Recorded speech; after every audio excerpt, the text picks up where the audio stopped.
आज हमारा एक नया टॉपिक है एनवायरनमेंट का, उसका नाम है पर्यावरण प्रभाव आकलन, ठीक है, यानी एनवायरनमेंट इम्पैक्ट असेसमेंट। तो पर्यावरण प्रभाव आकलन होता क्या है?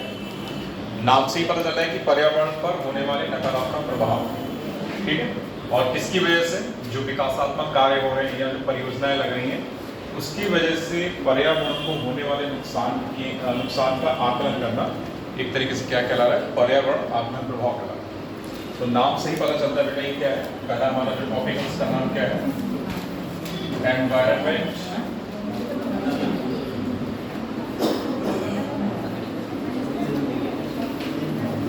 इम्पैक्ट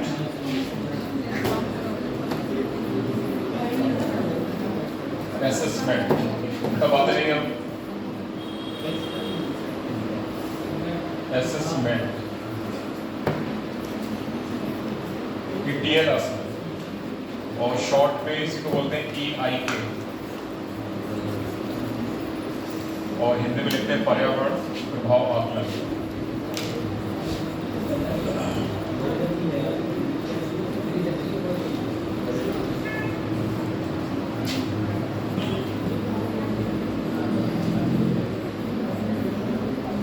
ठीक है बेटा, तो आज का टॉपिक क्या है हमारा?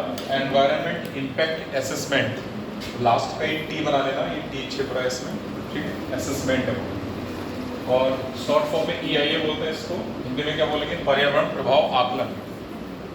होता क्या है देखो बेटा, अगर हम यहाँ बात करें, फॉर एग्जाम्पल हमने कोई परियोजना बनाई है, कोई इंडस्ट्री है, परियोजना मतलब कोई एक तरीके की केमिकल इंडस्ट्री ले रहे हैं, ठीक है, फॉर एग्जाम्पल एक कोई केमिकल इंडस्ट्री ले लिया, केमिकल इंडस्ट्री। केमिकल इंडस्ट्री मतलब जहां फर्टिलाइजर्स बनते हैं एक तरीके से, ठीक है। ये इंडस्ट्री जिस जगह पे लगेगी, माना कि हमने ये कहीं शहर से दूर किसी ग्रामीण इलाके में लग रही है और जिसका क्षेत्रफल अगर हम बात करें तो लगभग फॉर एग्जाम्पल हमने क्या बनाया? किसी ग्रामीण इलाके में।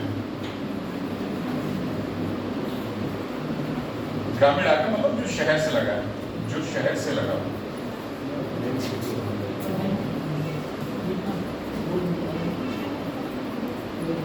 ठीक है बेटा, ग्रामीण इलाका कहाँ लग रहा है? जो शहर से लगा है, ठीक। तो इस केमिकल इंडस्ट्री का प्रभाव क्या होगा?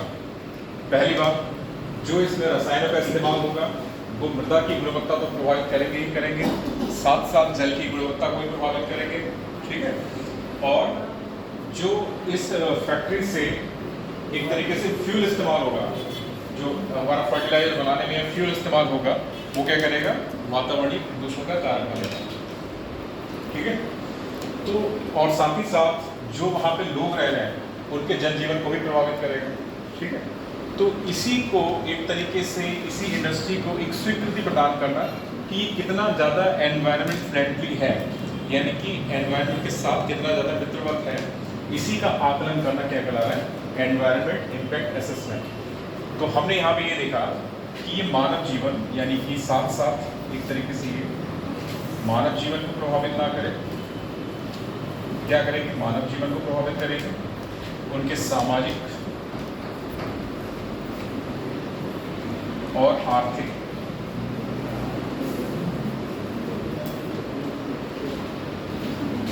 सामाजिक और आर्थिक जो उद्देश्य है उसको प्रभावित करें।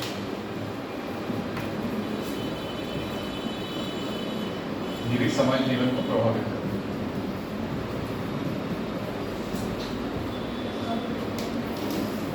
इसी का आकलन करने के लिए क्या लाया गया? EIA, ठीक है बेटा, EIA की कॉन्सेप्ट लाएगी इसी का आकलन करने के लिए, ठीक है। तो क्या किया? अगर कोई इंडस्ट्री है तो उस इंडस्ट्री जहाँ पे लग रही है, पहली बात तो वो उस एरिया में लोगों के जनजीवन को प्रभावित करेगा, साथ साथ वातावरणीय जो हमारे कार्य उनको दूषित करेगा।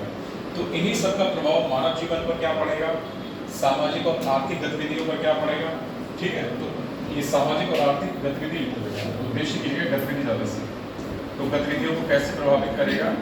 तो इस इसका आकलन करने के लिए क्या लाया गया, EIA को लाया गया। ठीक है, तो ये इतना याद रखना है कि एक तरीके से क्या है, पर्यावरण पर पहुंचने वाले प्रभावों का आकलन करना जो किसी नई निर्मित परियोजना या पूर्व निर्मित परियोजना के रखरखाव के माध्यम से कर सकता है। ठीक, तो ये तो परियोजना जो कि हो गई EIA की बात की हम लोगों ने। अच्छा, EIA को डिफाइन कैसे करेंगे, EIA की अगर बात करें तो इसको कैसे डिफाइन करेंगे, किसी परियोजना के द्वारा मानवीय जीवन पर, उसके सामाजिक जीवन पर, उसके आर्थिक जीवन पर पड़ने वाले प्रभाव का आकलन करना क्या कहलाएगा, EIA कहलाता है। ठीक है, एक यूनिट संस्था है जिसने, यूनिट एक संस्था है जिसने इस EIA को नाम दिया एक टूल का। यूनिट एक संस्था है जिसने EIA को क्या नाम दिया, एक टूल, एक टूल का नाम दिया बेटा, ये याद रखना है। अगर आपसे पूछा जाए कि EIA को एक टूल के रूप में किसने डिफाइन किया, तो यूनिट के द्वारा डिफाइन किया गया। ठीक है, तो EIA को एक टूल मतलब उपकरण के रूप में डिफाइन किया गया है यूनिट के द्वारा। ठीक है, तो टूल के रूप में डिफाइन करने का इसका मकसद क्या है, एक तरीके से जैसे कोई परियोजना है, ठीक है, कोई परियोजना है तो उसका ये देखना कि सामाजिक, आर्थिक और उसके मानवीय पहलू पर क्या प्रभाव पड़ रहा है, इसका आकलन करना। साथ साथ ये भी देखना कि वो कितनी हितकर है यानी लाभदायक है और कितनी ज़्यादा नुकसानदायक है, ये भी उसका देखना एक तरीके से क्या कहलाता है, EIA के तहत आता है। ठीक है बेटा, इतनी बातें थोड़ा सा इंपॉर्टेंट है यहाँ पे। फिर इसको सर्वप्रथम ये कॉन्सेप्ट कहाँ लाई गई थी, ये कॉन्सेप्ट सर्वप्रथम अमेरिका में लाई गई थी 1969 में। ठीक है, ये कॉन्सेप्ट सर्वप्रथम अमेरिका में लाई गई थी 1969 में, और किस नाम के तहत लाई गई थी, तो उसका नाम है नेशनल एनवायरमेंट पॉलिसी एक्ट। तो अमेरिका में लाई गई थी सबसे पहले, तो उसका नाम क्या हो जाएगा, नेशनल एनवायरमेंट पॉलिसी एक्ट 1969 में। इस परियोजना को कुछ जो उच्च आय वाले देश हैं तो उन्होंने सर्वप्रथम अपनाया। फॉर एग्जांपल कनाडा हो गया, ऑस्ट्रेलिया हो गया, न्यूजीलैंड हो गया, ऐसे उच्च आय वाले देशों ने क्या करा, सर्वप्रथम EIA की अवधारणा को अपनाया। ठीक है, उसके बाद धीरे धीरे कुछ विकासशील देशों ने भी अपनाया। तो बात चलती है कि अब भारत ने कब अपनाया इसको। ठीक है, तो भारत में पहली बार EIA के बारे में विचार हुआ, या पहली बार इसका इस्तेमाल कब हो रहा है, 1976 से 1977 के दौरान। ठीक है, तो भारत में इसका पहली बार उपयोग कब हो रहा है, 1976 से 1977 के दौरान, जब हमारा जो प्लानिंग कमीशन है ये साइंस और टेक विभाग को एक आदेश देता है और कहता है कि जो नदी घाटी परियोजना है उनकी पर्यावरणीय दृष्टिकोण से जांच होनी चाहिए। ठीक है, तो नदी घाटी परियोजनाओं की पर्यावरणीय दृष्टि से जांच के लिए प्लानिंग कमीशन DST मतलब department of science and technology को एक आदेश देता है। तो यहाँ से पहली बार किसका उपयोग सामने आ रहा है, EIA का, भारत में। और ये घटना कब की है, 1976 से 1977 के मध्य की घटना है। फिर इसके बाद हमने बात की थी स्टॉकहोम कन्वेंशन की 1972, स्टॉकहोम कन्वेंशन 1972। भारत ने इस स्टॉकहोम कन्वेंशन पे एक साइन किया, मतलब हस्ताक्षर करता है इस कन्वेंशन का। और एक तरीके से ये कन्वेंशन पहली कन्वेंशन है जो कि मानव और पर्यावरण के बारे में जो है इसको लाया गया। ठीक है, और इसी के हस्ताक्षरकर्ता होने के नाते भारत ने क्या किया, जल प्रदूषण निरोध एवं नियंत्रण अधिनियम 1974 पारित किया। ये पहला प्रयास था भारत में जब कोई ऐसा कानून बनाया गया कि हम पर्यावरण के प्रति एक तरीके से कुछ कदम उठाएं, मतलब उसके घटकों को बचाने के लिए कोई कदम उठाएं। तो सर्वप्रथम क्या किया गया, 1974 में जल प्रदूषण निरोध एवं नियंत्रण अधिनियम अपनाया गया। उसके बाद सब्सिक्वेंटली क्या हुआ, वायु प्रदूषण निरोध एवं नियंत्रण अधिनियम 1981 में अपनाया गया। लेकिन अभी भी कोई ठोस कदम नहीं बना है कि हम पर्यावरण के लिए कोई ठोस कदम बना सकें। फिर 1984 में एक घटना होती है जिसे नाम दिया जाता है भोपाल गैस त्रासदी का। 1984 में घटना हो रही है भोपाल गैस त्रासदी का। ठीक है, इसमें गैस का रिसाव होता है, इससे मिथाइल आइसोसाइनेट बोलते हैं। ठीक है, तो ये जो है वहाँ के जनजीवन को प्रभावित करती है। तो इस घटना से पूरे देश में आवाज उठती कि अब तो कोई जो है ऐसा कदम बनाओ जिससे कि पर्यावरण को संरक्षित किया जाए। तो उसी के फलस्वरूप यानी कि जो भोपाल गैस त्रासदी 1984 है, इसके फलस्वरूप भारत सरकार क्या करती है, पर्यावरण संरक्षण अधिनियम 1986 अधिनियमित करती है। इसी के फलस्वरूप क्या करती है भारत सरकार, पर्यावरण संरक्षण अधिनियम 1986 पारित करती है। तो ये भारत में पर्यावरण को संरक्षित करने के लिए किया गया एक मोटा मोटा पहला उपाय है, जो कि एक अम्ब्रेला एक्ट के तौर पर जाना जाता है। अम्ब्रेला एक्ट मतलब एक तरीके से छतरी, का अधिनियम। छतरी क्यों कहते हैं इसको, छाता अधिनियम क्यों बोलते हैं इसको, क्योंकि ये अपने में कई सारे जो है रूल्स एंड रेगुलेशंस को समाहित किए रहता है, इसीलिए इसको अम्ब्रेला एक्ट बोला जाता है। ठीक है बेटा। फिर बात करते हैं कि अब EIA की बात कहाँ से आई, शुरू होती है 1994 में। जो हमारा पर्यावरण मंत्रालय है वो एक अधिसूचना जारी करता है पहली बार, और उसी अधिसूचना को नाम दिया जाता है EIA नोटिफिकेशन 1994। क्या करता है, पर्यावरण संरक्षण अधिनियम 1986 के तहत जो हमारा वन और पर्यावरण मंत्रालय है ये एक अधिसूचना जारी करता है EIA के संदर्भ में, और उसे क्या नाम दिया जाता है EIA नोटिफिकेशन 1994। ठीक है, यानी EIA अधिसूचना 1994। तो ये पहली बार है जो कि एक ऑफिशियल तौर पर EIA का नाम सामने उभर के आता है। ठीक, तो ये इतना हो गया था। फिर इसके बाद इस EIA में संशोधन होते हैं जो कि एक बात की प्रोसेस है, संशोधन कई इसमें सारे होते हैं, संशोधन होते हैं। फिर इसमें हम बात करते हैं EIA नोटिफिकेशन 2006 की बात करेंगे आगे। फिर EIA नोटिफिकेशन 2020 की बात करेंगे जो कि एक मसौदे के रूप में अभी भी चल रहा है, जिसको स्वीकृति नहीं मिली पूर्णतया। ठीक है बेटा, तो ये इसके कुछ क्रम है, तो पहले इसको थोड़ा सा लिखो। तो हेडिंग और बेटा EIA, ये हेडिंग डायरेक्ट बने EIA एनवायरनमेंट इंपैक्ट असेसमेंट, इसमें लिखो पर्यावरणीय प्रभाव आकलन। पर्यावरणीय प्रभाव आकलन एक प्रस्तावित परियोजना, पर्यावरणीय प्रभाव आकलन एक प्रस्तावित परियोजना या विकास, प्रस्तावित परियोजना या विकास के संभावित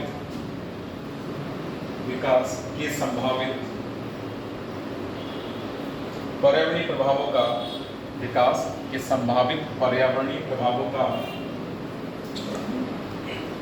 मूल्यांकन करने की एक प्रक्रिया है। मूल्यांकन करने की एक प्रक्रिया है जिसमें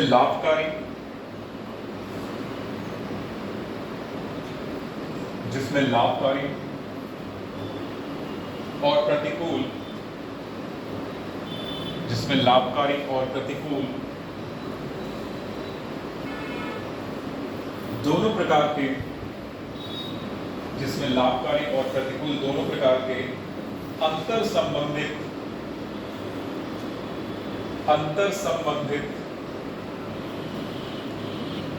सामाजिक आर्थिक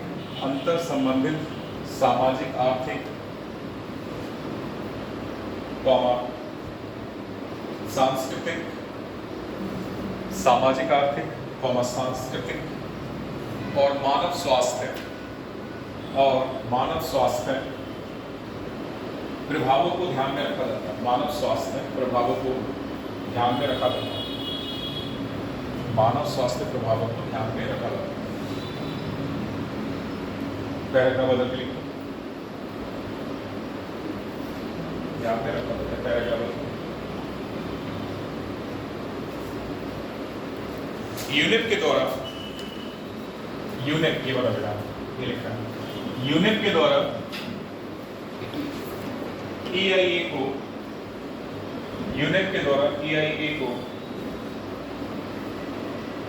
एक ऐसे उपकरण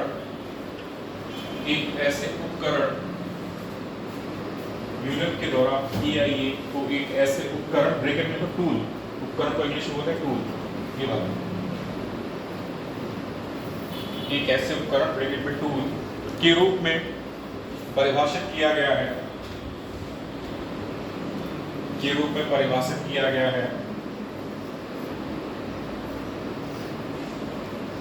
जिसका उपयोग निर्णय लेने से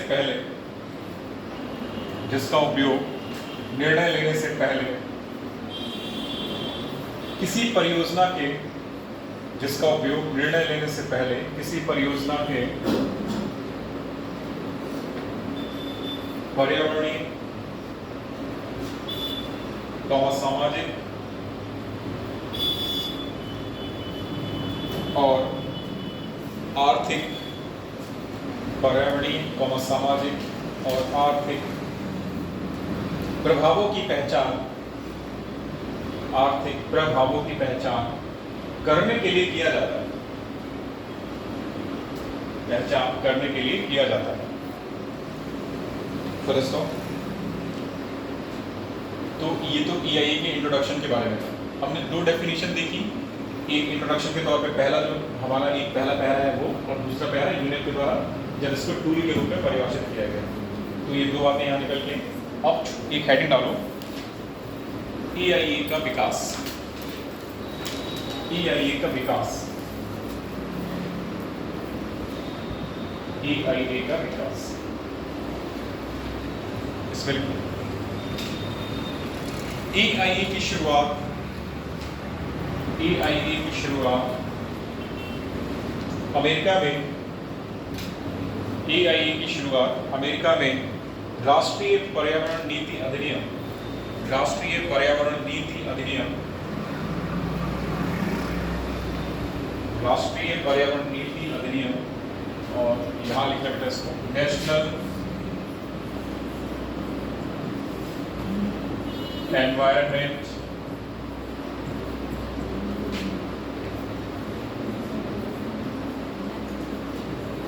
national environment policy act, short में इसको नेपा कहते हैं, NEPA। ये कब हो रहा है? 1969, 1969, 1969। हाँ लिखना है, इंग्लिश नाम भी जरूर लिखा करो, ठीक है? कभी इसी नाम से पूछ लिया, हिंदी नाम नहीं पूछा, तब क्या करोगे? समस्या हो जाएगी। तो हम लोगों ने लिखा था EIA की शुरुआत अमेरिका में राष्ट्रीय पर्यावरण नीति अधिनियम, ब्रैकेट में national environment policy act, short form में नेपा भी कहते हैं इसको, और कभी कभी शॉर्ट फॉर्म भी पूछ ली जाती है। वो ना तो हिंदी में पूछेगा, ना तो इंग्लिश पूरा नाम पूछेगा उसका, NEPA दे देगा, क्या है आइडेंटिफाई करना रहेगा। 1969 के कार्यान्वयन के साथ हुई, के कार्यान्वयन के साथ हुई, के कार्यान्वयन के साथ हुई। अगला पॉइंट इसी में ही EIA के विकास के संबंध में अगला पॉइंट, ठीक है? अगला पॉइंट 1973 से 74, 1973 से 74 के दौरान, 1973 से 74 के दौरान कुछ उच्च आय वाले देश, कुछ उच्च आय वाले हाई इनकम कंट्रीज, कुछ उच्च आय वाले देश, कुछ उच्च आय वाले देश जैसे कनाडा, ऑस्ट्रेलिया, न्यूजीलैंड इत्यादि द्वारा EIA को अपनाया गया, इत्यादि द्वारा EIA को अपनाया गया। अगला पॉइंट 1989 मतलब 1989, 1989 में विश्व बैंक ने, 1989 में विश्व बैंक ने महत्वपूर्ण विकास परियोजनाओं, महत्वपूर्ण विकास परियोजनाओं के लिए, महत्वपूर्ण विकास परियोजनाओं के लिए EIA को अपनाया, महत्वपूर्ण विकास परियोजनाओं के लिए EIA को अपनाया। मतलब क्या है? ये महत्वपूर्ण विकास परियोजनाओं के लिए फंड जारी करेगा, विभिन्न संस्थाओं को क्या देगा? फंड देगा, ठीक है? इसीलिए अपनाया, ठीक है? अपनाया। अगला हेडिंग, भारत में EIA का विकास या भारत में EIA की शुरुआत, जैसे लिखना है, भारत में EIA का विकास या शुरुआत, भारत में EIA का विकास या शुरुआत।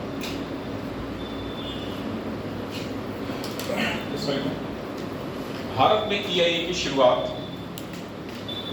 भारत में EIA की शुरुआत 1976 से 77, भारत में EIA की शुरुआत 1976 से 77 में हुई थी जब योजना आयोग ने विज्ञान और प्रौद्योगिकी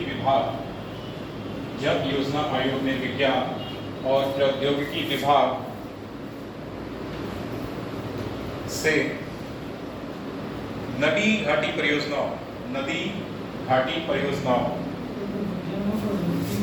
सुनो बेटा फिर सुनो। विज्ञान और प्रौद्योगिकी विभाग से नदी घाटी परियोजनाओं की पर्यावरणीय दृष्टिकोण से जांच कराने को कहा। जरा यहाँ ध्यान दो जरा। तो भारत में पहली बार EIA की शुरुआत कब हुई है? 1976 से 77 के दौरान। मीन्स पर्यावरणीय जांच कराने के लिए कहा था, मतलब इसका मतलब क्या हुआ? किसकी रिवर वैली जो प्रोजेक्ट है। तो अगर ये पूछा जाए कि भारत में EIA का सर्वप्रथम कौन सी परियोजना के लिए हुआ था, ऑप्शन देगा खनन, ऑप्शन देगा हाइड्रो इलेक्ट्रिक प्रोजेक्ट, ऑप्शन देगा रिवर वैली प्रोजेक्ट। तो ऑप्शन क्या रहेगा? रिवर वैली प्रोजेक्ट, नदी घाटी परियोजना। ये याद रखना, ही फैक्ट है, थोड़ा इंपॉर्टेंट है इसलिए। अगला पॉइंट, पर्यावरण पर स्टॉकहोम सम्मेलन, स्टॉकहोम घोषणा लिखो। पर्यावरण पर स्टॉकहोम घोषणा 1972, पर्यावरण पर स्टॉकहोम घोषणा 1972 पर हस्ताक्षर करने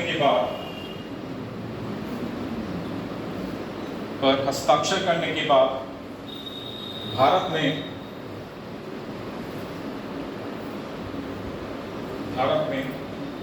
जल प्रदूषण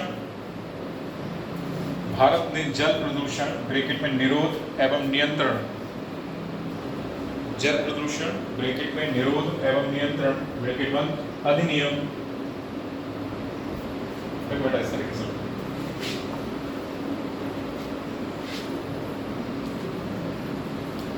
जल प्रदूषण ब्रैकेट में निरोध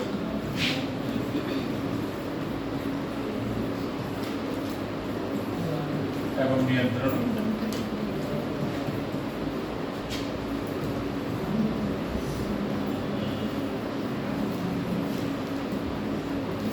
अधिनियम, और ये ब्रैकेट यहाँ पे बंद करो, 1974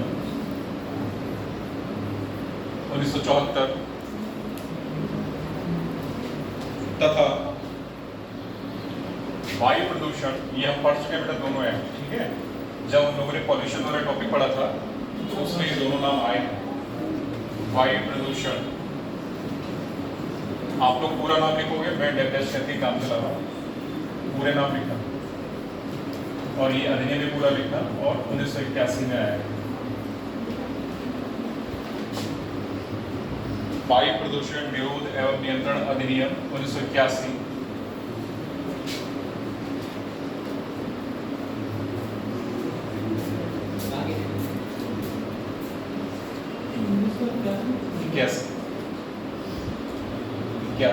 के संबंध में तो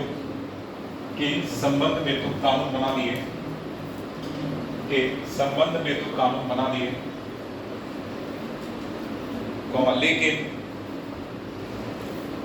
लेकिन पर्यावरण के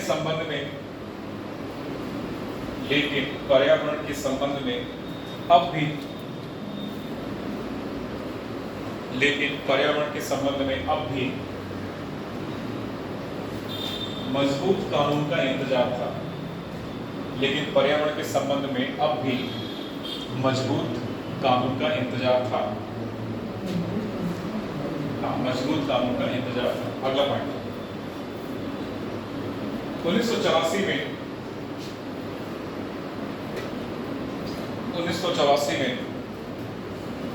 भोपाल गैस त्रासदी के बाद देश भर में पर्यावरण सुरक्षा को लेकर पर्यावरण सुरक्षा को लेकर कानून बनाए जाने की, पर्यावरण सुरक्षा को लेकर कानून बनाए जाने की मांग उठी, फुल स्टॉप। फलस्वरूप 1986 में भारत सरकार द्वारा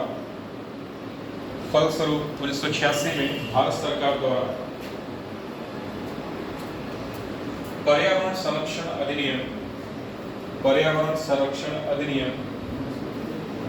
1986 पर्यावरण संरक्षण अधिनियम 1986 अधिनियमित किया गया। पर्यावरण संरक्षण अधिनियम 1986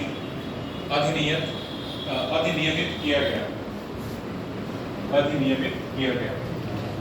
फुल स्टॉप। इसी में लिखो बेटा। इसी अधिनियम के तहत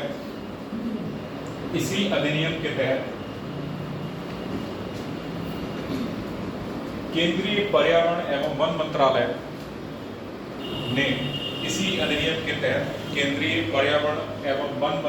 ने 27 जनवरी 1994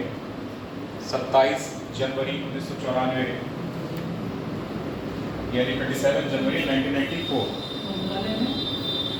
मंत्रालय ने 27 जनवरी 1994 को EIA अधिसूचना, देखो बेटा,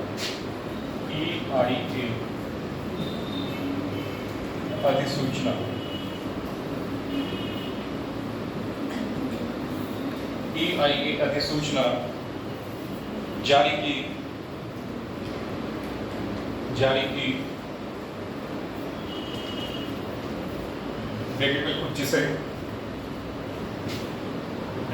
जिसे EIA नोटिफिकेशन, अधिसूचना को बेटा इंग्लिश में कहते हैं नोटिफिकेशन, ठीक है। जिसे EIA नोटिफिकेशन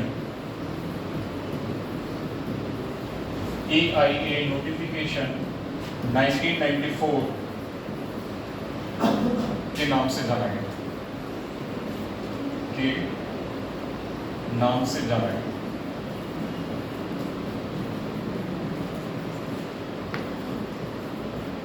ये पहली अधिसूचना है जो कि EIA के संदर्भ में जारी हो रही है।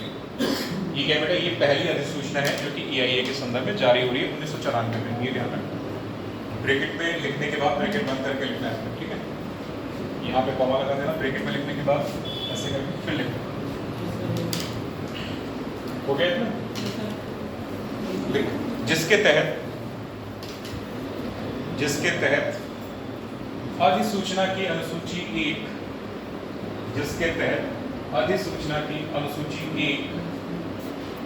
में सूचीबद्ध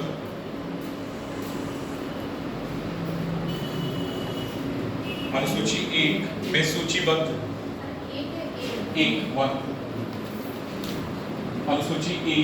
में सूचीबद्ध किसी गतिविधि के विस्तार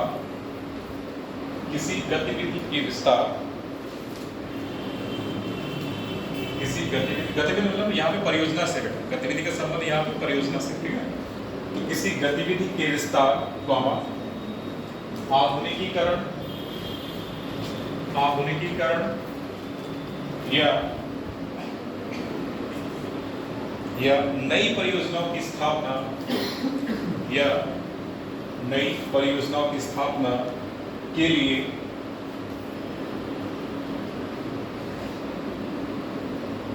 लिए पर्यावरणीय मंजूरी, देखो बेटा, पर्यावरणीय मंजूरी यहाँ पे लिखा,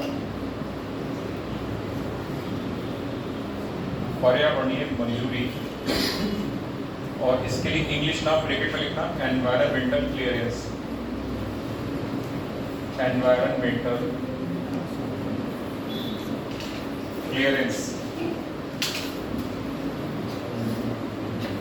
और इसे कई बार इसी के नाम से भी बोला गया है।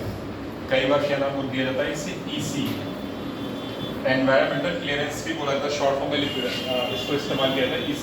ये लिखना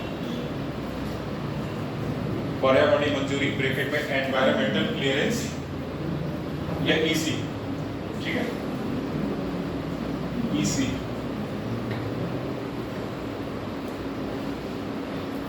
को अनिवार्य बना दिया गया, को अनिवार्य बना दिया गया, को अनिवार्य बना दिया गया।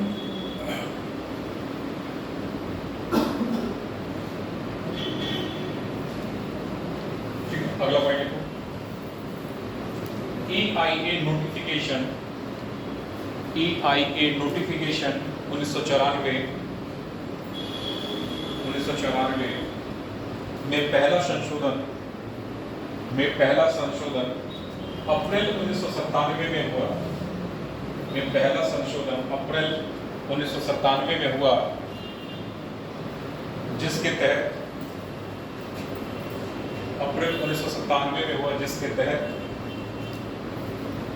भारत सरकार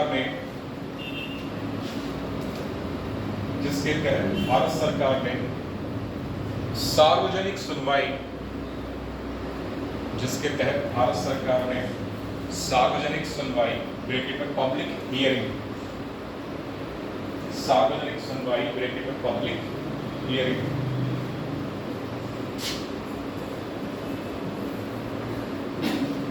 पब्लिक हियरिंग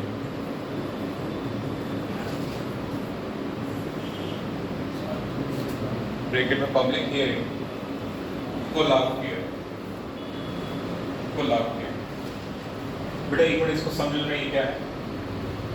अगर हम कोई परियोजना लगाना चाहते हैं किसी ऐसे क्षेत्र में जहां पे कह सकते हो कि ऐसा क्षेत्र जो शहरी परिवेश से थोड़ा हटके, ठीक है, तो वहां पे क्या होगा, कुछ ऐसे लोग होंगे जो ग्रामीण परिवेश से बिलोंग करते होंगे, मतलब ग्रामीण परिवेश के लोग रहते होंगे वहाँ पे, ठीक है, तो उनको जन सुनवाई या पब्लिक हियरिंग के माध्यम से एक सुविधा प्रदान की गई कि वो अपने विचार रख सकते हैं इस परियोजना को स्थापित करने के संबंध में, ठीक है।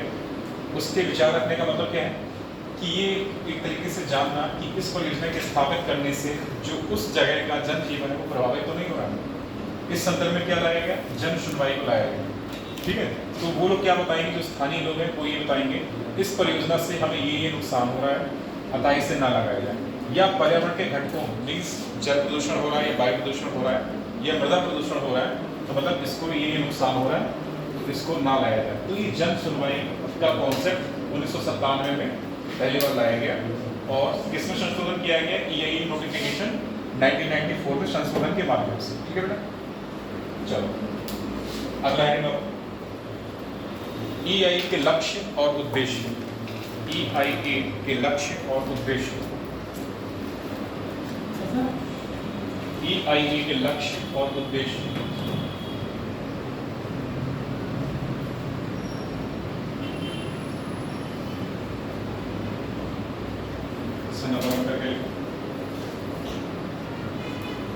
देखो इसका पहला लक्ष्य क्या हो जाएगा, पहला लक्ष्य यही है कि उसके सामाजिक, आर्थिक और मानवीय प्रभावों या पर्यावरणीय प्रभावों के बारे में जानकारी इकट्ठा करना या उसका आकलन करना। दूसरा हो जाएगा जिस क्षेत्र में ये स्थापित की जाएगी परियोजना, ये परियोजना उस क्षेत्र के अनुकूल होनी चाहिए, मतलब परियोजना जिस क्षेत्र में स्थापित की जा रही है उस क्षेत्र के अनुकूल होना चाहिए, ठीक है। ये कुछ बातें लिख लो जरा, नंबर एक करके लो। प्रस्तावित परियोजना या विकास, नंबर एक करके लो। प्रस्तावित परियोजना या विकास के संभावित पर्यावरणीय प्रभावों, के संभावित पर्यावरणीय प्रभावों का मूल्यांकन करना। फिर से बोलूं क्या, लिख लिया? संभावित पर्यावरणीय प्रभावों का मूल्यांकन करना। नंबर 2, प्रतिकूल प्रभावों को कम करने के लिए, प्रतिकूल प्रभावों को कम करने के लिए तरीके और साधन खोजना। प्रतिकूल प्रभावों को कम करने के लिए तरीके और साधन खोजना। नंबर 3, परियोजना को स्थानीय पर्यावरण के अनुरूप परियोजनाओं को स्थानीय पर्यावरण के अनुरूप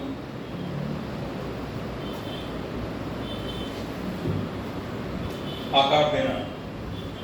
परियोजनाओं को स्थानीय पर्यावरण के अनुरूप आकार देना। अगला देखो नंबर 4, निर्णय लेने वालों के लिए विकल्प प्रस्तुत करना। निर्णय लेने वालों के लिए विकल्प प्रस्तुत करना। लास्ट में लिखो, लास्ट EIA विकल्प प्रस्तुत करना। विकल्प प्रस्तुत करना। अगला लिखो, EIA किसी परियोजना के लाभकारी, EIA किसी परियोजना के लाभकारी और प्रतिकूल दोनों परिणामों की व्यवस्थित रूप से जांच करता है।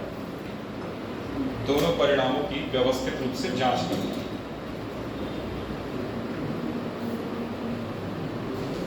ठीक है बेटा? लाभकारी मतलब परियोजना से क्या क्या लाभ मिल सकते हैं? अच्छा, लाभकारी और प्रतिकूल दोनों परिणामों की व्यवस्थित रूप से जांच करना। लाभकारी और प्रतिकूल दोनों परिणामों की व्यवस्थित रूप से जांच करना। ठीक है बेटा? चलो, अब EIA की प्रक्रिया है। Procedure of EIA।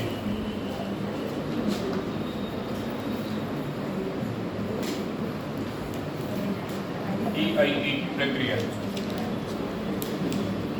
ठीक है, देखो बेटा, इसमें पहले नाम लिखो, क्या क्या स्टेप है इसके। पहला है स्क्रीनिंग।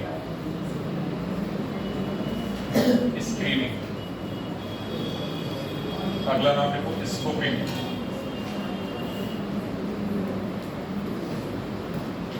अगला नाम लिखो पब्लिक कंसल्टेशन। हिंदी में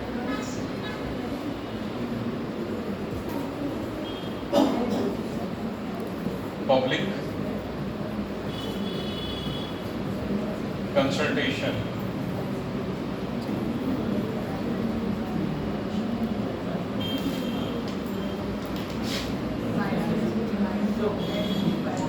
इसको प्रभाव विश्लेषण कर लेना एक बार। यहाँ पे प्रभाव विश्लेषण आएगा। हाँ, प्रभाव विश्लेषण।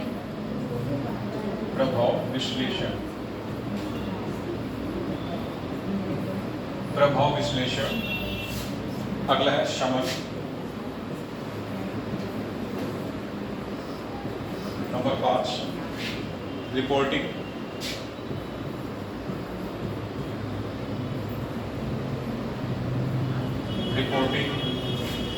नंबर 6 जन सुनवाई। यहाँ पे आ जाएगा जन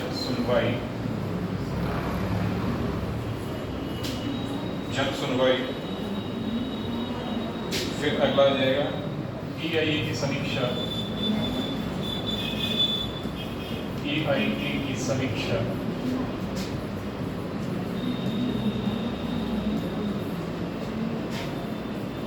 और उसके बाद अगला निर्णय लेना।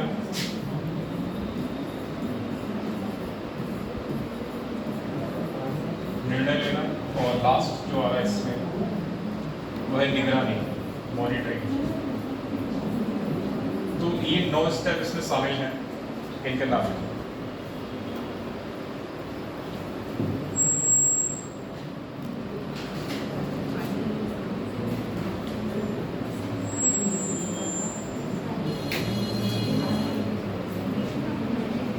देखो बेटा, स्क्रीनिंग, स्कोपिंग, प्रभाव विश्लेषण, शमन, रिपोर्टिंग, जन सुनवाई, EIA की समीक्षा, निर्णय लेना और निगरानी। ये 9 स्टेप है। इनके नाम लिख लिया। नंबर 1 करके कोई स्क्रीनिंग। Number 1 screening. हाँ,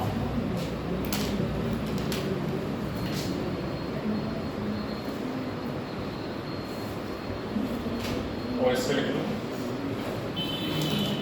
स्क्रीनिंग यह निर्धारित करती है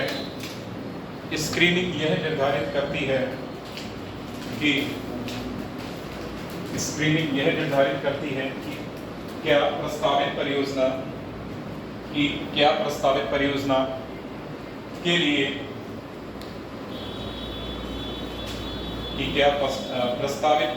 के लिए EIA की आवश्यकता है।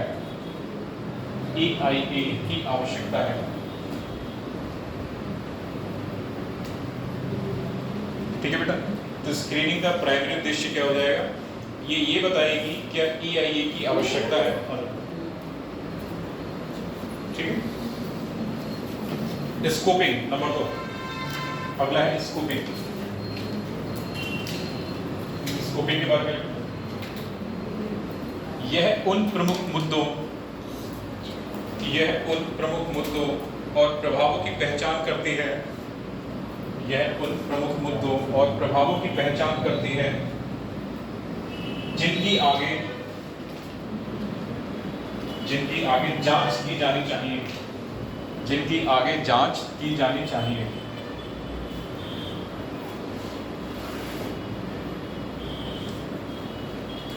नंबर 3 प्रभाव विश्लेषण।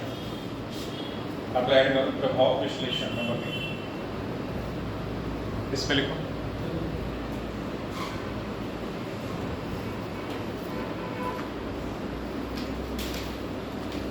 प्रस्तावित परियोजना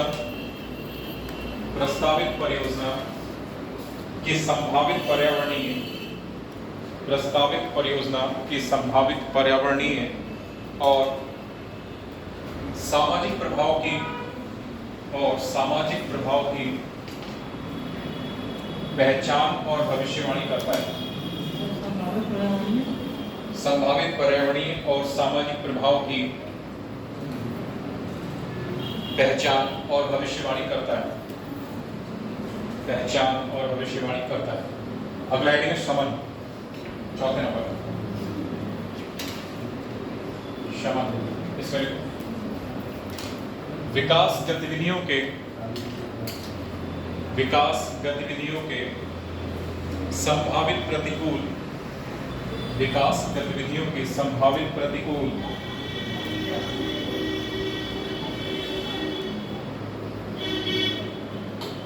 पर्यावरणीय परिणामों को कम करने,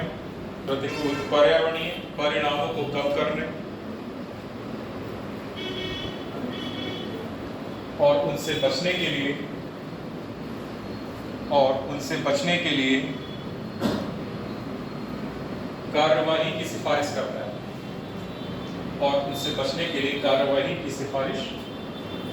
करता है। अगला है बेटा रिपोर्टिंग, 5 नंबर पर रिपोर्टिंग, कार्यवाही की सिफारिश करता है। 5वां है रिपोर्टिंग। इसमें निर्णय लेने वाली संस्था और अन्य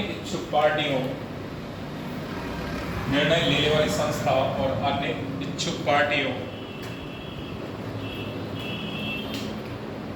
को एक रिपोर्ट के रूप में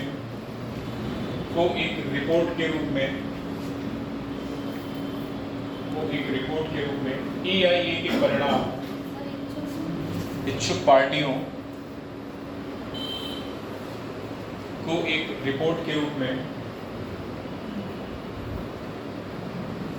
EIA के परिणाम बताता है। अगला है जन सुनवाई, 6 नंबर पर जन सुनवाई।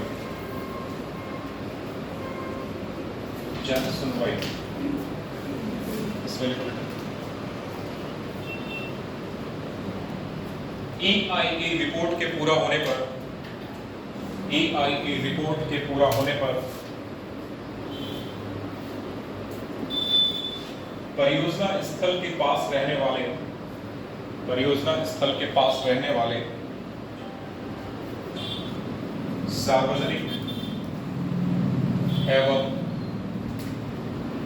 सार्वजनिक एवं पर्यावरण समूहों को पर्यावरण समूहों को सूचित करके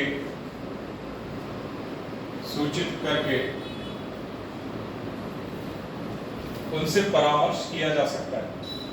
सूचित करके उनसे परामर्श किया जा सकता है।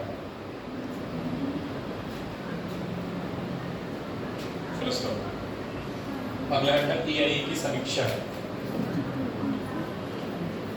परामर्श किया जा सकता है।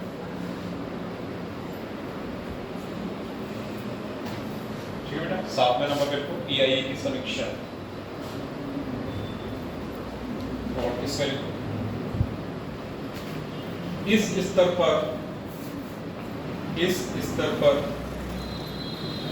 EIA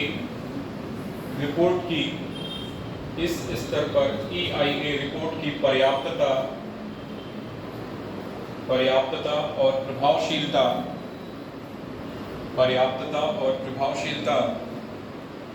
की जांच करके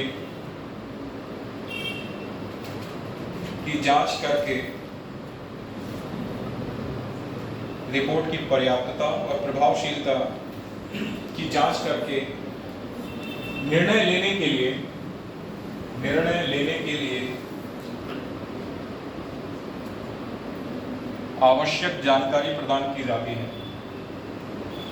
निर्णय लेने के लिए आवश्यक जानकारी प्रदान की जाती है। अगला हेडिंग है निर्णय लेना। ये वाला निर्णय लेना अगला हेडिंग, निर्णय लेना। इसमें तय होता है कि परियोजना को स्वीकृत किया गया है। इसमें तय होता है कि परियोजना को स्वीकृत किया गया है या इसमें और बदलाव की आवश्यकता है। लास्ट हेडिंग करो निगरानी।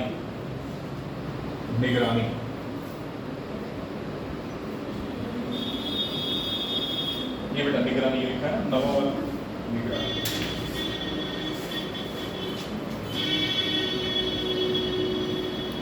परियोजना शुरू होने के बाद परियोजना शुरू होने के बाद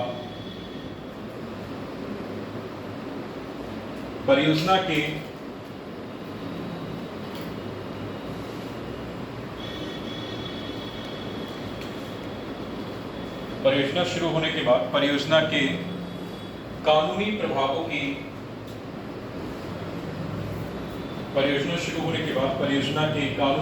की जांच की जाती है। कानूनी प्रभावों की जांच की जाती है। ठीक है बेटा, तो ये तो थे स्टेप इसमें, ये 9 स्टेप थे। और हमने पहले क्या देखा, EIA नोटिफिकेशन या EIA अधिसूचना 1994 को देखा।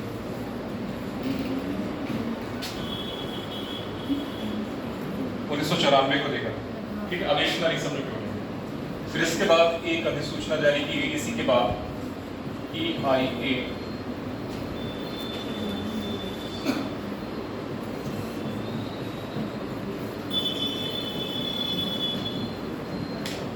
नोटिफिकेशन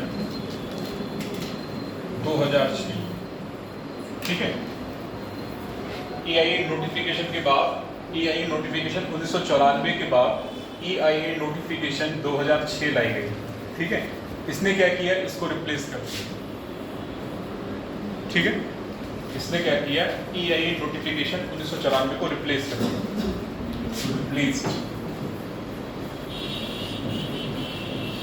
ठीक है बेटा, इसको रिप्लेस कर देंगे। तो अब इसके बारे में पढ़ना है हमें, ये है क्या वास्तव, ठीक है। इसके बारे में देखना है। तो सबसे पहली बात, इसने जो हमारे पर्यावरणीय कानून को डाइल्यूट किया, मतलब उनको हल्का बनाने की कोशिश की। हल्का बनाना मतलब इसने इंडस्ट्री को ज़्यादा जोड़ दिया, और कानूनी जो एक तरीके से प्रावधान है जो पर्यावरण को बचाएंगे उनको थोड़ा सा डाइल्यूट किया, मतलब हल्का किया। ठीक है बेटा, तो इसमें देखो हुआ क्या, जो विकासात्मक परियोजना थी हमारी, विकासात्मक जो हमारी परियोजना है, इनको दो कैटेगरी में बांटा, दो कैटेगरी में बांट दिया।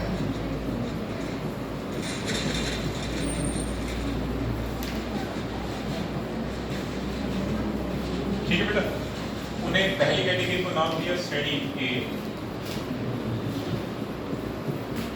और दूसरी कैटेगरी को नाम क्या दिया गया, श्रेणी बी। ठीक है, तो EIA नोटिफिकेशन 2006 में क्या किया, विकासात्मक परियोजनाओं को दो कैटेगरी में बांटा। पहली कैटेगरी क्या हो जाएगी, श्रेणी ए, और दूसरी क्या हो जाएगी, श्रेणी बी। श्रेणी बी को भी क्या किया गया, इसमें दो कैटेगरी में बांट दिया गया, B1 और इधर B2। ठीक है, श्रेणी बी को किसमें बांटा गया, B1 और B2। श्रेणी ए की खासियत क्या है, इसको जो एनवायरमेंटल क्लियरेंस मिलेगा वो कहां से मिलेगा, सेंट्रल गवर्नमेंट से मिलेगा। श्रेणी ए को एनवायरमेंटल क्लियरेंस मतलब पर्यावरणीय मंजूरी कहां से मिलेगी, सेंट्रल गवर्नमेंट से मिलेगी। श्रेणी बी की परियोजनाओं को एनवायरमेंटल क्लियरेंस कहां से मिलेगा, स्टेट गवर्नमेंट से। तो वही मैंने कहा था कि इसका डिसेंट्रलाइजेशन यानी विकेंद्रीकरण किया गया। इसमें क्या किया गया, विकेंद्रीकरण किया गया।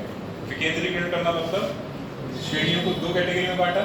श्रेणी ए कैटेगरी को केंद्र सरकार से स्वीकृति मिलेगी ईसी के संबंध में, और श्रेणी बी कैटेगरी को किसमें, राज्य सरकार से स्वीकृति मिलेगी ईसी के संबंध में, यानी एनवायरमेंटल क्लियरेंस के संबंध में। ठीक है बेटा, देखो किसी बात हो गई। श्रेणी ए क्या है, श्रेणी ए को स्वीकृति कौन देगा, ईसी फ्रॉम यानी environmental clearance from central government, from central government.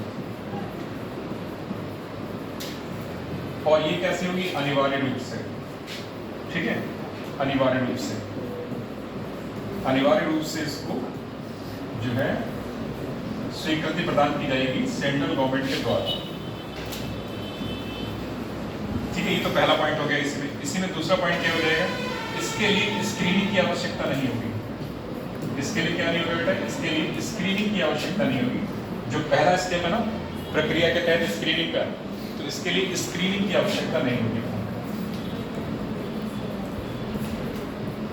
Screening की आवश्यकता नहीं।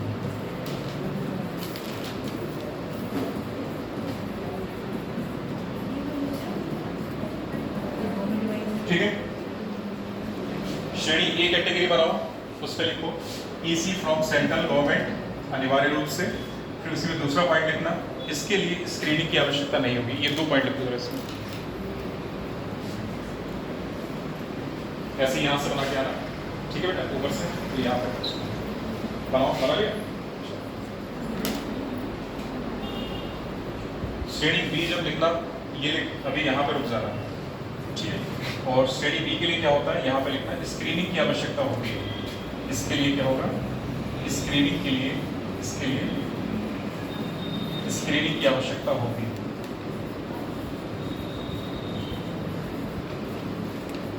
स्क्रीनिंग की आवश्यकता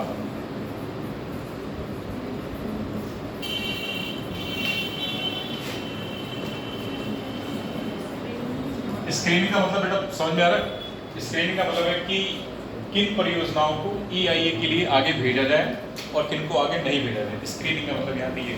ठीक है, तो श्रेणी ए कैटेगरी में क्या होगा, पहली बात इनको ईसी सर्टिफिकेट कौन देगा, सेंट्रल गवर्नमेंट, और यहाँ जो है स्क्रीनिंग की आवश्यकता नहीं है इनके लिए। श्रेणी बी क्या है, इनको ईसी सर्टिफिकेट कौन देगा, स्टेट गवर्नमेंट, और यहाँ पे स्क्रीनिंग की आवश्यकता है। ठीक है, तो ये दो बातें यहाँ याद रखनी। अब इसको B1 और B2 की बात करते हैं। B1 और B2 क्या है,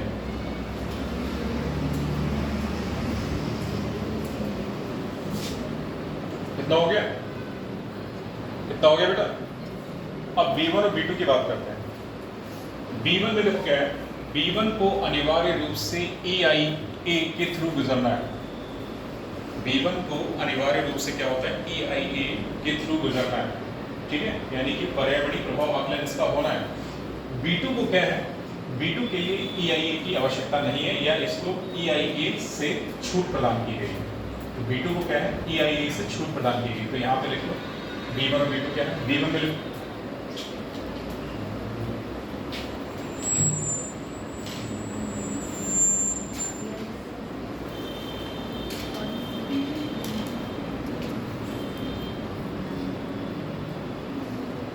B1 में लिखो बेटा, इनमें अनिवार्य रूप से EIA की आवश्यकता होती है। इनमें अनिवार्य रूप से EIA की आवश्यकता होती है। इनमें अनिवार्य रूप से EIA की आवश्यकता होती है। B2 को लिखो, B2 क्या है, B2 में लिखो बेटा क्या है, इसमें EIA की जरूरत नहीं है। इसमें EIA की जरूरत नहीं है। इसमें EIA की जरूरत नहीं है। EIA का मतलब तो सबको पता है ना, एनवायरनमेंट इम्पैक्ट असेसमेंट, यानी पर्यावरणीय प्रभाव आकलन। ठीक है, तो ये तो कैटेगराइज किया गया है EIA नोटिफिकेशन 2006 के मुताबिक परियोजनाओं को दो कैटेगरी में, श्रेणी ए और श्रेणी बी। इसके बारे में डिटेल अगर अभी किसी को डाउट है वो पूछ सकता है। श्रेणी ए क्या है, सेंट्रल गवर्नमेंट है, इसी की अनिवार्यता है। श्रेणी बी क्या है, स्टेट गवर्नमेंट है, इसी की अनिवार्यता है। बस फर्क क्या है, श्रेणी ए में स्क्रीनिंग की आवश्यकता नहीं है, यहाँ पे स्क्रीनिंग की आवश्यकता है। B1 क्या है, B1 में अनिवार्य रूप से EIA जरूरी है और यहाँ इसको EIA से छूट प्रदान की गई है B2 में। ठीक है बेटा,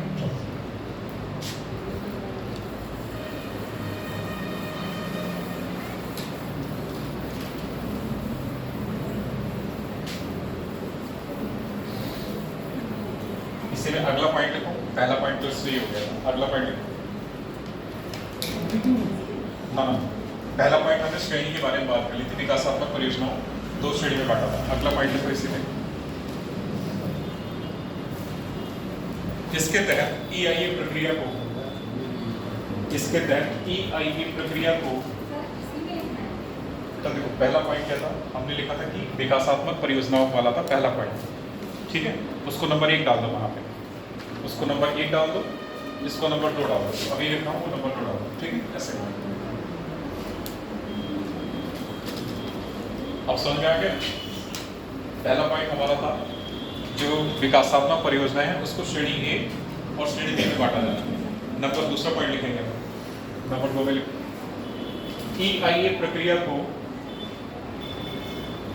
कुल 4 चरणों में बांटा गया। EIA प्रक्रिया को कुल 4 चरणों में बांटा गया। EIA प्रक्रिया को कुल 4 चरणों में बांटा गया। अब जरा याद रखना, हमने EIA प्रक्रिया के अभी तक कितने चरण पढ़े थे, 9 चरण, लेकिन यहाँ कितने हैं, 4। तो उसमें नंबर 1 करके लिख लो। पहला चरण क्या है इसका, स्क्रीनिंग है। पहला चरण है स्क्रीनिंग, अगला है स्कोपिंग,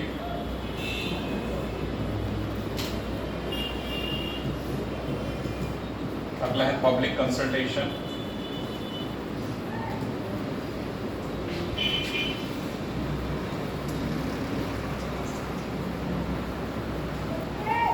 और अगला है मॉनिटरिंग। मॉनिटरिंग मतलब निगरानी। ये 4 चरण है। ठीक है, केवल चरणों के नाम लिखना है, किन दिन के बारे में तो पहले ही वहां पे पढ़ चुके हैं, इसलिए इसके बारे में यहाँ पे नहीं लिखना।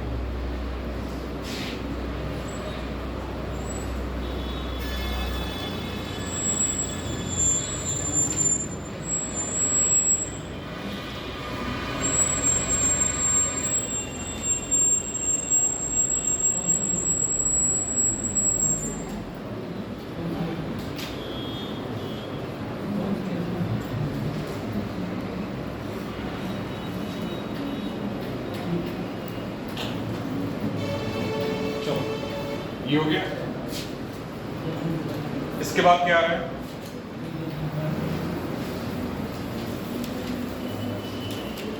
पहला EIA नोटिफिकेशन 1994 में आया, फिर उसके बाद 2006 में आ रहा है।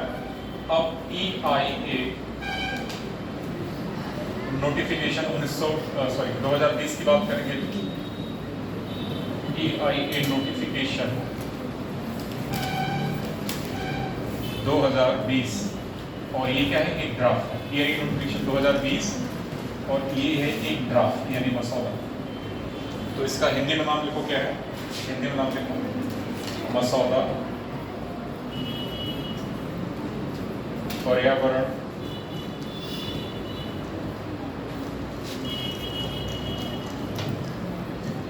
प्रभाव आकलन अधिसूचना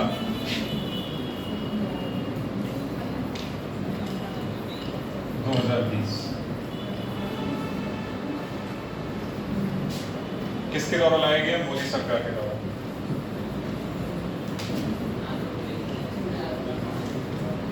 मोदी सरकार के द्वारा, ठीक है। क्यों लाया गया, 2006 वाली को रिप्लेस करने के लिए। क्यों लाया गया, EIA नोटिफिकेशन 2006 को रिप्लेस करने के लिए।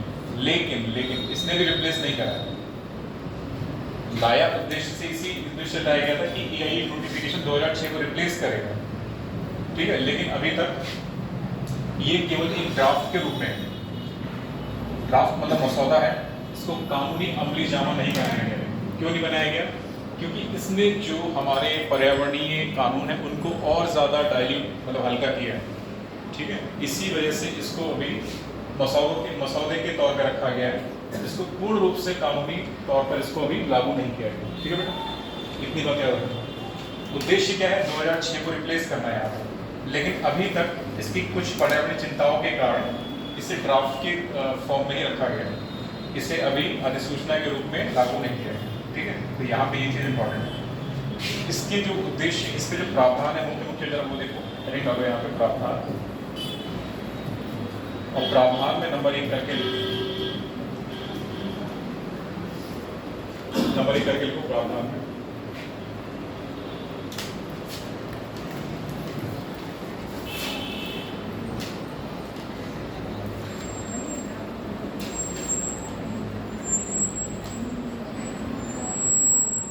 देखो इसमें नंबर 1 यहाँ पे लिखो।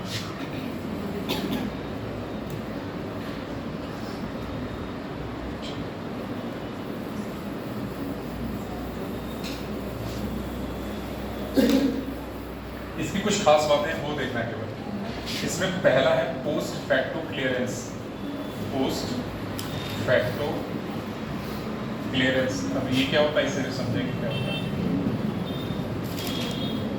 दूसरा है जन सुनवाई की अवधि घटाना।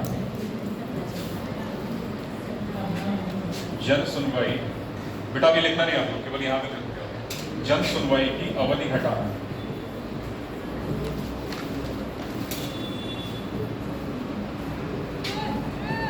रणनीतिक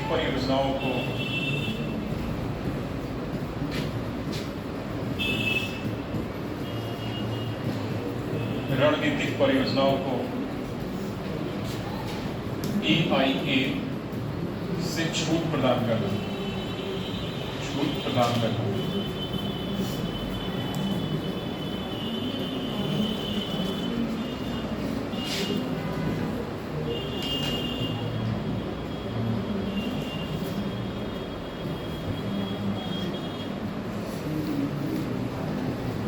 देश की सीमा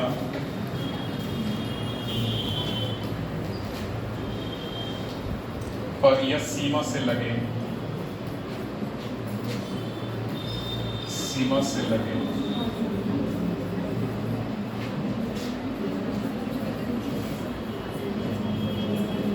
विकासात्मक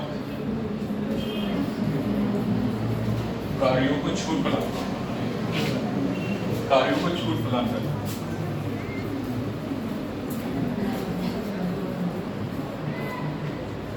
छूट प्रदान करना, इसमें 4 बातें लिखी को EIA से छूट प्रदान करना।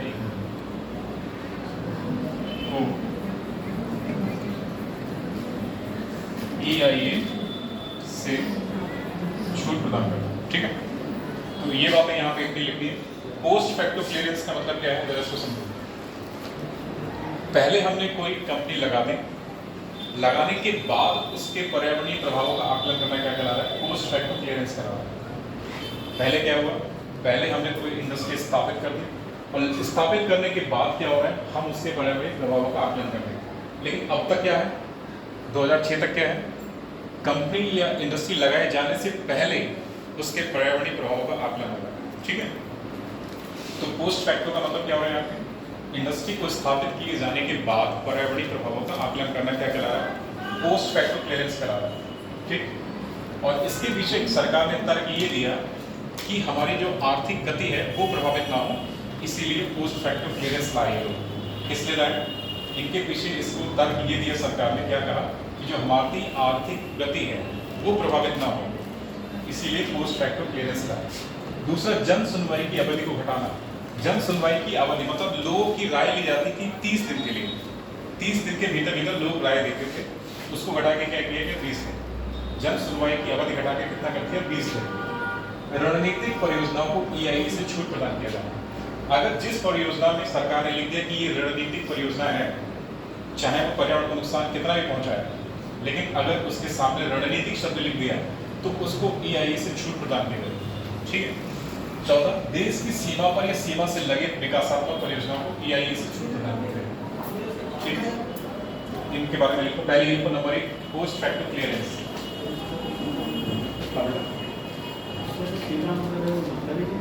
भाई तभी तो क्या ना, इसका ये 2020 वाला जो है तभी तो रुका हुआ है, तभी तो इस पे जो है रुका हुआ है, ये अभी तक अधिसूचना के तौर पर नहीं आया।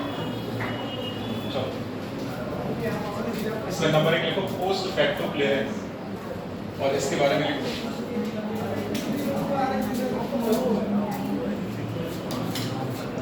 इसके बारे में लिखो, किसी विकासात्मक परियोजना को स्थापित करने के बाद, किसी विकासात्मक परियोजना को स्थापित करने के बाद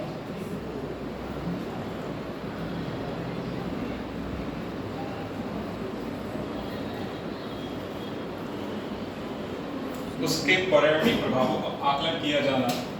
स्थापित करने के बाद उसके पर्यावरणीय प्रभावों का आकलन किया जाना।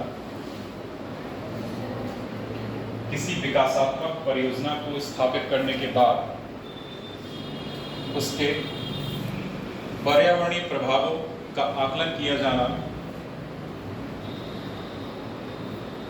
पोस्ट फैक्टो क्लियरेंस कहलाता है। पोस्ट फैक्टो क्लियरेंस कहलाता है।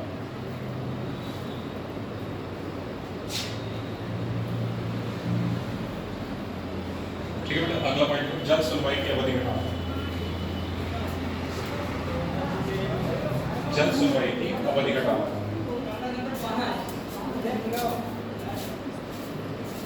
इसमें लिखो, जन सुनवाई के लिए नोटिस की अवधि घटाकर, जन सुनवाई के लिए नोटिस की अवधि घटाकर 30 दिन से 20 दिन किया जाना। जन सुनवाई के लिए नोटिस की अवधि घटाकर 30 दिन से 20 दिन किया जाना।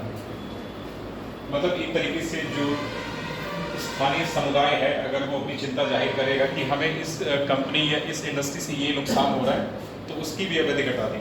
पहले 30 दिन तक उनको जो है उनकी राय ली जाती थी, अब उसको घटाकर कितना कर दिया, 20 दिन तक। ठीक है। अगला है रणनीतिक परियोजना वाला हेडिंग नंबर, रणनीतिक परियोजना, और इसमें लिखो रणनीतिक परियोजना, और इसमें लिखो अन्य परियोजनाओं के लिए भी,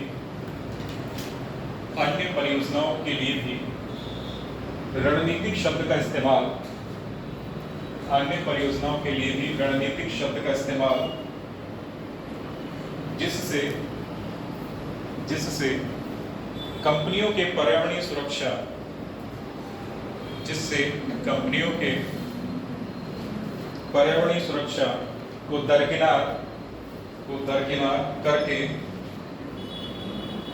फिर से सुनिए, रणनीतिक शब्द का इस्तेमाल जिससे कंपनियों के पर्यावरणीय सुरक्षा, जिससे कंपनियों के पर्यावरणीय सुरक्षा को दरकिनार करके, को दरकिनार मतलब उसे दूर हटा के, दरकिनार करके लाभ कमाने की संभावना, दरकिनार करके लाभ कमाने की संभावना। ठीक है बेटा, दरकिनार करके लाभ कमाने की संभावना है। मतलब है हमारा देश वाला सीमा वाला रह गया। चौथा वाला पॉइंट लिखो, देश की सीमा पर स्थित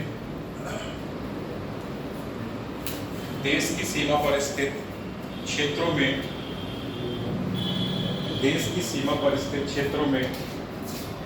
रोड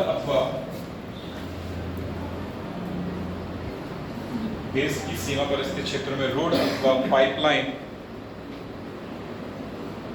जैसी परियोजनाएं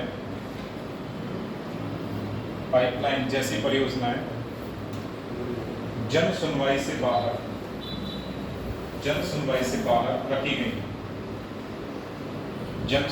बाहर रखी गई। टूट गया ना, रखी गई। ठीक है, अगला पॉइंट इसमें एक और लिखो, पांचवा करके लिखना। ये चार हो गया, पांचवा एक और। विभिन्न देशों की सीमा से लगे 100 किलोमीटर की हवाई दूरी वाले क्षेत्र, 100 किलोमीटर की हवाई दूरी वाले क्षेत्र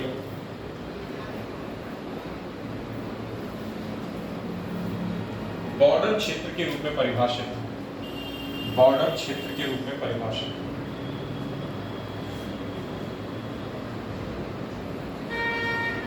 ठीक है बेटा, 100 किलोमीटर की हवाई दूरी वाले क्षेत्र बॉर्डर क्षेत्र के रूप में परिभाषित।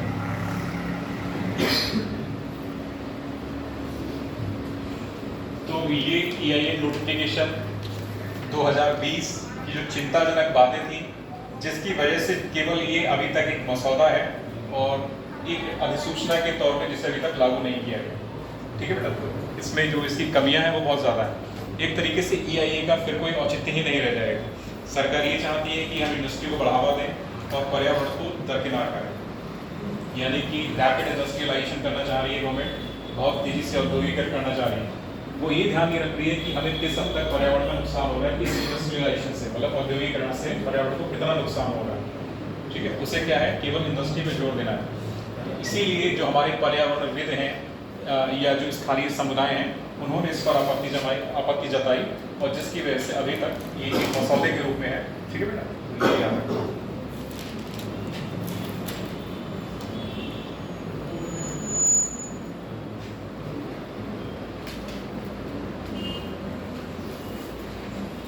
अगला है EIA की सीमाएं।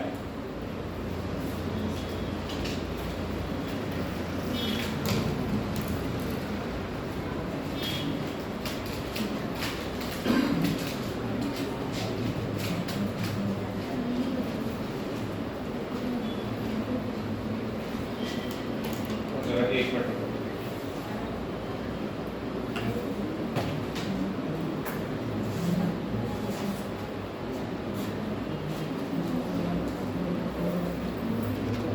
EIA की सीमाएं, इसमें नंबर एक करके लिखो, EIA की सीमाएं। नंबर एक, समय का अधिक लगना। जाहिर सी बात है, अगर हम कोई भी NOC चाहते हैं गवर्नमेंट से तो उसके लिए क्या है, समय ज़्यादा लगेगा, तो समय का अधिक लगना। नंबर दो, वास्तविक कार्यान्वयन में जनता की भागीदारी कम होना। नंबर तीन,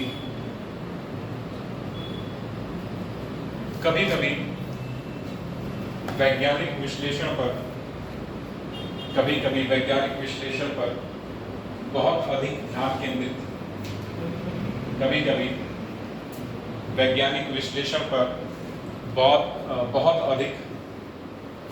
केंद्रित किया जाना।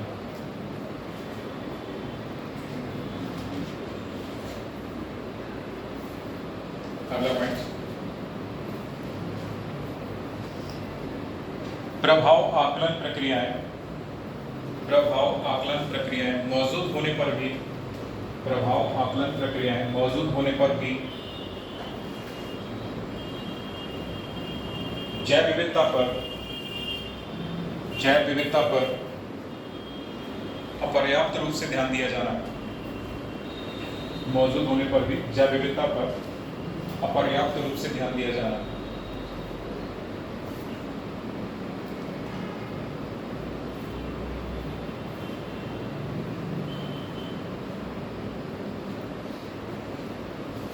इसमें एक लास्ट पॉइंट, पर्यावरणीय प्रभाव आकलन, पर्यावरणीय प्रभाव आकलन और रणनीतिक पर्यावरणीय आकलन, पर्यावरणीय प्रभाव आकलन और रणनीतिक पर्यावरणीय आकलन में जैव विविधता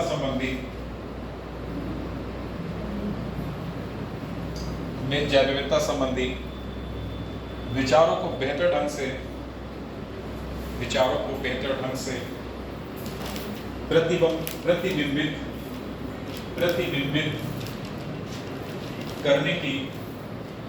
प्रतिबिंबित करने की आवश्यकता को मान्यता मिलना, प्रतिबिंबित करने की आवश्यकता को मान्यता मिलना। फिर से रिपीट करें, एक बार और।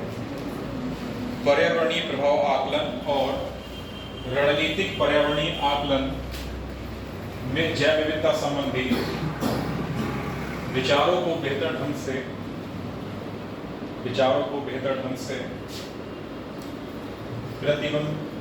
प्रतिबिंबित करने की आवश्यकता को मान्यता मिलना, प्रतिबिंबित करने की आवश्यकता को मान्यता मिलना। छोटा सा हेडिंग बनाओ, आगे की राह, मतलब क्या क्या उपाय आगे हो सकते हैं, आगे की राह, और उसमें नंबर 1 करके लिखो, नंबर 1 करके लिखो। स्वतंत्र पर्यावरण प्रभाव आकलन प्राधिकरण, स्वतंत्र पर्यावरण प्रभाव आकलन प्राधिकरण की स्थापना किया जाना,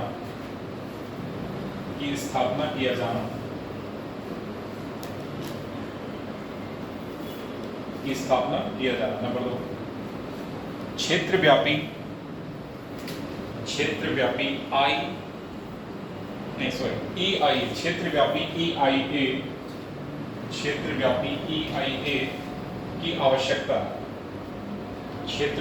EIA की आवश्यकता,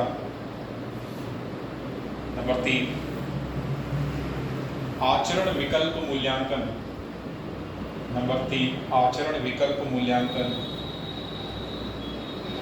नंबर 4, सूचना डेस्क का निर्माण किया जाना,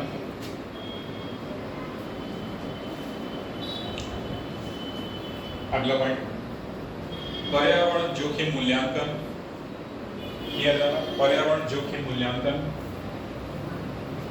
किया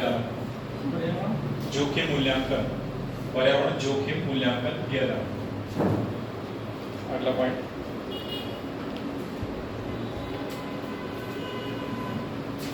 EIA की रिपोर्ट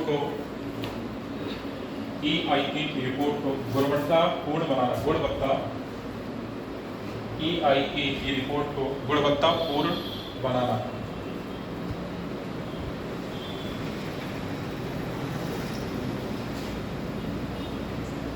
अगला पॉइंट, सभी परियोजनाओं के लिए सार्वजनिक सुनवाई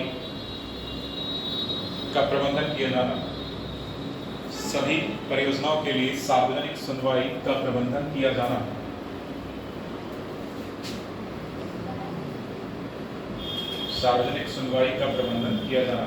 अगला पॉइंट, विशेषज्ञ समितियों की स्थापना किया जाना, विशेषज्ञ समितियों की स्थापना किया जाना।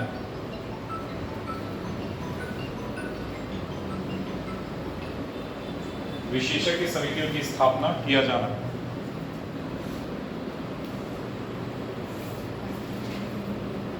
ठीक है, नहीं करता। बहुत है ऐसे।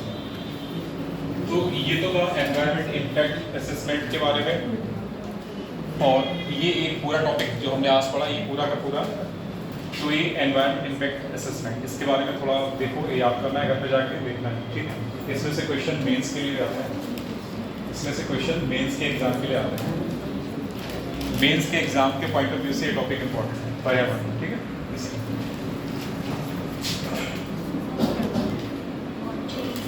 ठीक है, इसको पॉज करो।